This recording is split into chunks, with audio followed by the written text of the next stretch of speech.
श्री स्वामी समर्थ.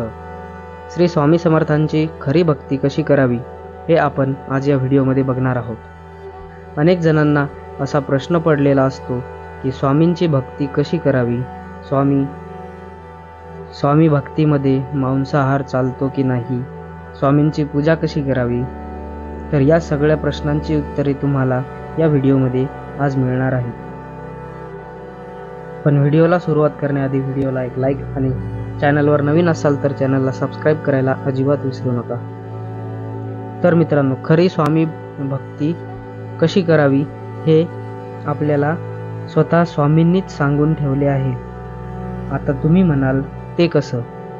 तर ते असं की स्वामी समर्थ महाराज अनेक घटना किंवा प्रसंगातून समाजाला विविध बोध, शिकवण आणि उपदेश करत असत. ज्या व्यक्तींना स्वामींचा अनुभव आला आहे किंवा स्वामींची प्रचिती आली आहे त्या व्यक्तींचा प्रत्यय अनुभवानुसार येतो. आता अक्कलकोट येथे आपले स्वामी जवळजवळ 22 वर्ष होते. या काळात त्यांनी हजारो आर्त, अतिर्थी, जिज्ञासू आणि मुमुक्ष यांच्या मनोकामना पूर्ण केल्या. अनेक दुष्टांना सुष्ट बनविले. अनेक ढोंग्यांचे ढोंग उघड करून अज्ञजनांना खऱ्या ईश्वर निष्ठेची ओळख करून दिली आणि अशाच प्रकारे विस्कटलेली घडी पूर्ववत करण्यासाठी आणि निष्ठावान भक्तांना आत्मानंदाची प्राप्ती करून देण्यासाठी आणि जगात सधर्म संस्कृती आणि भक्तिप्रेमाची गुढी उभारण्यासाठी अनंत लीला स्वामींनी केल्या असे म्हटले जाते. आणि अशाच एका प्रसंगात स्वामींनी खरी भक्ती म्हणजे काय हे सुद्धा सांगितले. तर नेमके काय सांगितले स्वामींनी हे आता आपण बघणार आहोत. एकदा स्वामी विश्राम करत होते आणि त्यांचे शिष्य बाळप्पा हे त्यांचे पाय चेपत होते. तेवढ्यात स्वामी एकदम जागे झाले आणि बाळप्पाला म्हणाले, मला लोणी खायचे आहे. तोच बाळप्पा जाऊन लोणी घेऊन आले. आता लोणी खाऊन संतुष्ट झाल्यानंतर स्वामी बाळप्पाला विचारतात की भक्तीचा अर्थ काय.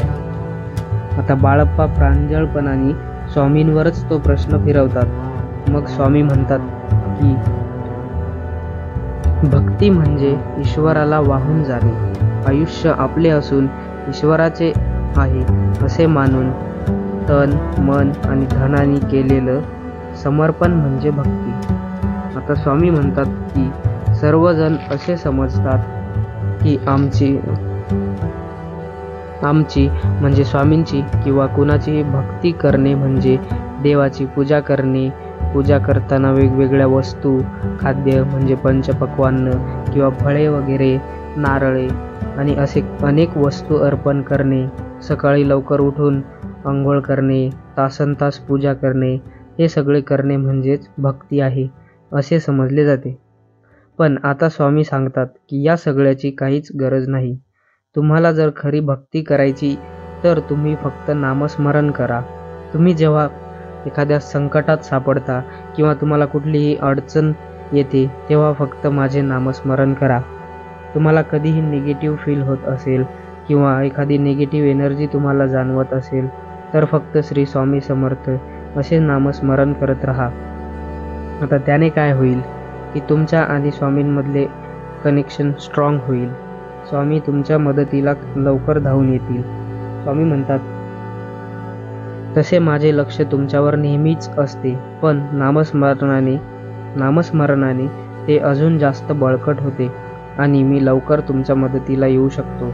आणि स्वामी म्हणतात की तुम्हाला कुठेही पूजा करताना कुठल्याही पंचपक्वानांची गरज नाही. उलट स्वामींची सर्वात आवडती गोष्ट ही खीर आहे. तुम्ही स्वामींना फक्त खिरीचा नैवेद्य दाखवू शकता. ते त्यावरच खूप खुश होतात.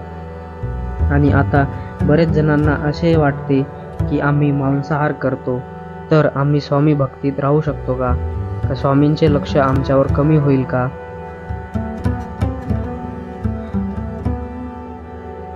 तर मित्रांनो, असे काहीच नाही. स्वतः कित्येक वेळा स्वामी कित्येक वेळा मांसाहार करणाऱ्या मुस्लिम भक्तांच्या ताटात जेवले आहेत.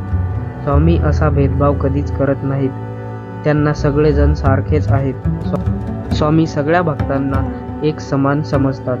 तर मित्रांनो, तुम्हाला ही माहिती कशी वाटली हे आम्हाला कॉमेंटमध्ये नक्की सांगा. आणि या व्हिडिओला एक लाईक, शेअर आणि चॅनलला सबस्क्राईब करायला अजिबात विसरू नका. तर भेटूयात अशाच एका नवीन व्हिडिओमध्ये. तोपर्यंत श्री स्वामी समर्थ. जय जय स्वामी समर्थ.